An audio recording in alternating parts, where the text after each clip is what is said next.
সবাইকে স্বাগত। আপনারা যারা পরীক্ষা দিবেন আপনাদের পরীক্ষাটি লিখিত হবে। আমি আবারও বলতেছি, আপনারা যারা পরীক্ষা দিবেন আপনাদের পরীক্ষাটি লিখিত হবে। আপনাদের পরীক্ষার জন্য স্পেশাল একটি প্রশ্ন প্যাটার্ন নিয়ে এসেছি। ইনশাল্লাহ এই প্যাটার্ন থেকে 25 থেকে 30 নাম্বার অনায়াসে কমন পাবেন। শুধু ধৈর্য সহকারে সম্পূর্ণ ভিডিওটা দেখেন, আমি দেখিয়ে দিব কোন কোন বিষয়ে কোন কোন টপিক থেকে প্রশ্ন উত্তর আসবে, 100% হুবহুব কিভাবে কমন পাবেন, এই সকল তথ্য নিয়ে আজকে আলোচনা করব। আর বিশেষ করে বলে রাখি, আপনারা যারা পরীক্ষা দিবেন পরীক্ষার প্রশ্ন প্যাটার্ন যেমন থাকবে সেম প্যাটার্নে একদম শর্ট করে স্পেশাল শর্ট চূড়ান্ত সাজেশন তৈরি করা হয়েছে। সাজেশনটি নিতে স্ক্রিনে দেওয়া হোয়াটসঅ্যাপ নাম্বার রয়েছে, ইমো নাম্বার রয়েছে, দুটোর মধ্যে যে কোনো একটি মেসেজ করে সাজেশনটি সংগ্রহ করুন। সাজেশনের মূল্য মাত্র 100 টাকা। আমি বলি যারা যারা পরীক্ষা দিবেন প্রত্যেকে সাজেশনটি সংগ্রহ করবেন। যারা চাকরির কারণে, কাজের কারণে অথবা পড়ালেখা একটু দুর্বল, প্রত্যেকে সাজেশনটি সংগ্রহ করবেন। ইনশাল্লাহ আপনারা পরীক্ষায় পাশ করবেন। আমি আবারও বলি, একদম শর্ট স্পেশাল চূড়ান্ত সাজেশন পাবেন। আমাদের সাজেশনটি পড়লেই যথেষ্ট। সাজেশনের বাইরে আপনাকে আর কিছুই পড়তে হবে না। আমি মূল কথায় চলে আসছি। প্রথমে থাকবে কি, এখানে প্রথমে থাকবে সাধারণ জ্ঞান। যেমন এখানে রয়েছে বিদ্রোহী কবিতার রুচিওতাকে, কাজী নজরুল ইসলাম। কতটা গুরুত্বপূর্ণ শুধু আপনারাই বুঝতেছেন। রবীন্দ্রনাথ ঠাকুর কত সালে নোবেল পুরস্কার পান, এটা কত গুরুত্বপূর্ণ আল্লাহ ছাড়া কেউ জানে না। 1913 সালে কত পরীক্ষা আসছে সেটা আল্লাহ ছাড়া কেউ জানে না। 3 নম্বরে রয়েছে বাংলা সাহিত্য। সাহিত্য সম্রাট বলা হয় কাকে? বাংলা সাহিত্যে সাহিত্য সম্রাট কাকে বলা হয়?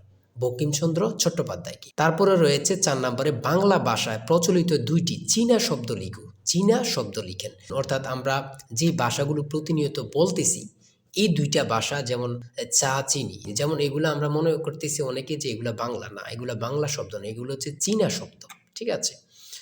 বাংলা ভাষার শব্দসমূহ অর্থ অনুসারে কত প্রকার? 3 প্রকার। বাংলা ভাষার শব্দসমূহ অর্থ অনুসারে কত প্রকার? 3 প্রকার। সন্ধি বিচ্ছেদ থেকে থাকবে। দেখেন, সন্ধি বিচ্ছেদ থেকে আমি যে প্রশ্ন উত্তরগুলো নিয়ে এসেছি এগুলো খুবই গুরুত্বপূর্ণ, আপনাদের পরীক্ষা আসবে। ঠিক আছে। সন্ধি বিচ্ছেদ থেকে দেখেন হিমালয়, গবেষণা, পরীক্ষা, দিগন্ত, এখান থেকে আপনারা 2 মার্ক কমন পাবেন। এই সন্ধি বিচ্ছেদ থেকে আমি বলে দিলাম। তাই বলি অবশ্যই আমাদের চ্যানেলটি সাবস্ক্রাইব ও পেজটি ফলো দিয়ে রাখবেন। কেন? পরীক্ষার নোটিশ, পরীক্ষার রেজাল্ট, পরীক্ষার প্রশ্ন সমাধান, যাবতীয় সকল তথ্য সবার আগে আমরা ভিডিও আপলোড দিয়ে রাখি। আপনি যদি চ্যানেলটি সাবস্ক্রাইব, পেজটি ফলো দিয়ে রাখেন, সবার আগে চলে যাবে আপনার কাছে নোটিফিকেশন।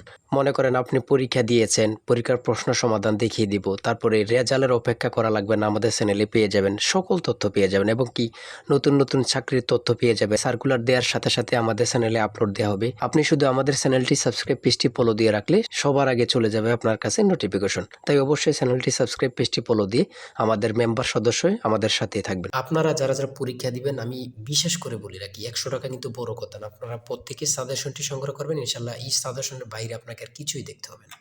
তারপরে কারক ও বিভক্তি নির্ণয় করুন। শুদ্ধ বানান থেকে থাকবে। শুদ্ধ বানান লিখুন। এখানে 4টা দেয়া আছে, 4টার জন্য 4 নাম্বার। এক কথায় প্রকাশ করুন, আল্লাহকে বিশ্বাস করে না যে নাস্তিক। চিরকাল, দরিয়া স্থায়ী, চিরস্থায়ী। এখানে প্রত্যেকটা প্রশ্ন খুবই গুরুত্বপূর্ণ। অর্থসহ বাক্য রচনা করুন। প্রত্যেকটা প্রশ্নের মান কিন্তু 1 করে। ঠিক আছে।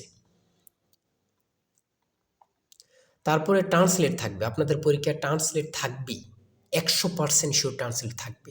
ঠিক আছে। এখানে ট্রান্সলেটগুলো দেয়া রয়েছে, খুবই গুরুত্বপূর্ণ। ঠিক আছে। তারপরে থাকবে আপনাদের শর্ট করে একটি প্যারাগ্রাফ থাকবে। শর্ট করে একটি প্যারাগ্রাফ, অথবা 5টা সেন্টেন্স লিখতে বলবে, অথবা 7টা সেন্টেন্স লিখতে বলবে। যেমন মাই কান্ট্রি সম্পর্কে লিখতে বলছে, এখানে প্যারাগ্রাফ থাকবে।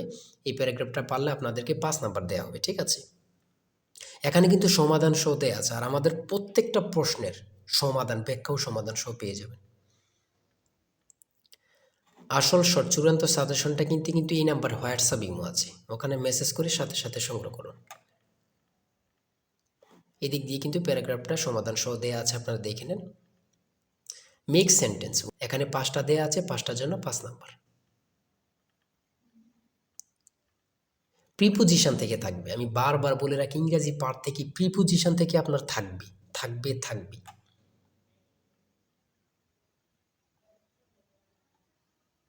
দেখেন, প্রত্যেকটা প্রশ্ন কিন্তু আমাদের খুবই গুরুত্বপূর্ণ। সিলিন্ডারের বিডিসি এবং টিডিসি বলতে কি বোঝায়? এই যে আমরা সিলিন্ডার ব্যবহার করি, এগুলো সম্পর্কে আসছে। ইঞ্জিন ঠান্ডা করার প্রক্রিয়া কত প্রকার ও কী কী? ইঞ্জিন ঠান্ডা করার প্রক্রিয়া কত প্রকার, কী কী? 2 প্রকার, একটা হচ্ছে বায়ু প্রবাহ আর একটা হচ্ছে তরল প্রবাহ। হ্যাঁ। তারপরে গণিত থেকে রয়েছে 35 লিটার অকটেন ও পেট্রোল মিশ্রণে পেট্রোল ও অকটেনের অনুপাত 4:3। এতে আর কত অকটেন মিশালে পেট্রোল ও অকটেনের অনুপাত 4:5 হবে। এখানে প্রত্যেকটা প্রশ্নের কিন্তু সমাধান সহ দেয়া আছে, ব্যাখ্যা সহকারে সমাধান সহ দেয়া আছে। জ্বালানি তেলের মূল্য 25% বৃদ্ধি পাওয়ায়, এই প্রশ্নটা কত পরীক্ষায় যে আসছে আল্লাহ ছাড়া কেউ জানে না। বৃদ্ধি পাওয়ায় তেলের ব্যবহার এমনভাবে কমানো হলো যেন তেল বাবদ ব্যয় বৃদ্ধি পেল না। গাড়ির মালিক তেলের ব্যবহার শতকরা কত কমালো? এখানে দেখছেন কতটা গুরুত্বপূর্ণ। এখানে কিন্তু সমাধান সহ দেওয়া আছে, আপনারা দেখে নিন। প্রত্যেকটা গণিত প্রশ্নের মান কিন্তু পাস করে, প্রত্যেকটা গণিত প্রশ্নের মান কিন্তু পাস করে, ঠিক আছে।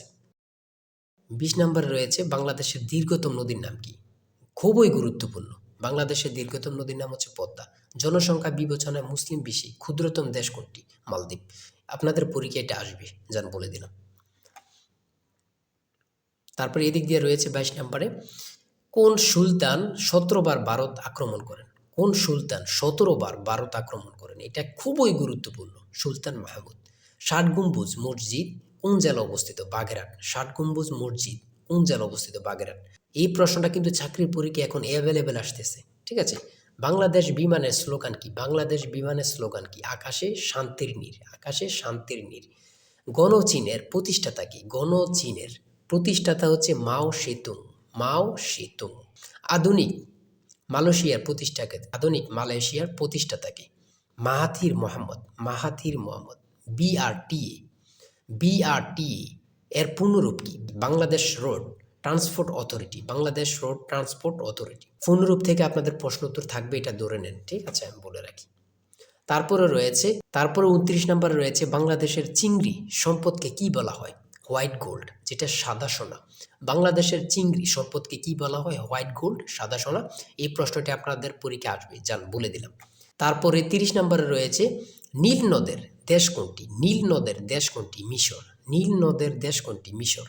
দুটি ইলেকট্রিক গাড়ির নাম বলো, দুটি ইলেকট্রিক গাড়ির নাম বলো। বাংলাদেশের রেলওয়ে কয়টি অঞ্চলে বিভক্ত? বাংলাদেশের রেলওয়ে কয়টি অঞ্চলে বিভক্ত? দুটি।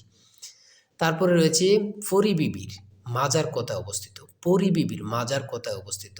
লালবাগ কেল্লা, ঢাকা। পরিবিবির মাজার কোথায় অবস্থিত? লালবাগ কেল্লা, ঢাকা।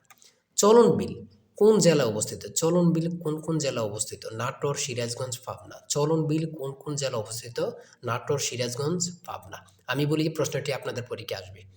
বাংলাদেশের রেলওয়ে কয়টি অঞ্চলে বিভক্ত? এটা কিন্তু গুরুত্বপূর্ণ। চলন বিল কোন কোন জেলা অবস্থিত? এটাও কিন্তু গুরুত্বপূর্ণ, ঠিক আছে। এই প্রশ্ন উত্তরগুলো কিন্তু খুবই গুরুত্বপূর্ণ। আর আজকের ভিডিও এই পর্যন্তই। আপনারা যারা এখনও সাজেশনটি সংগ্রহ করেননি, দ্রুত এই নাম্বারে হোয়াটসঅ্যাপ ইমো আছে, চূড়ান্ত সাজেশন কিনতে হোয়াটসঅ্যাপ অথবা ইমোতে মেসেজ করুন। এই নাম্বারে হোয়াটসঅ্যাপ অথবা ইমো আছে। আপনারা প্রত্যেকে আমাদের সাজেশনটি সংগ্রহ করে ফেলুন, দ্রুত মেসেজ করে সাজেশনটি সংগ্রহ করে ফেলুন। ইনশাল্লাহ সাজেশনের বাইরে আপনাকে আর কিছুই পড়তে হবে না। আজকের ভিডিও এই পর্যন্ত। সবাই ভালো থাকবেন, সুস্থ থাকবেন। আল্লাহ হাফেজ।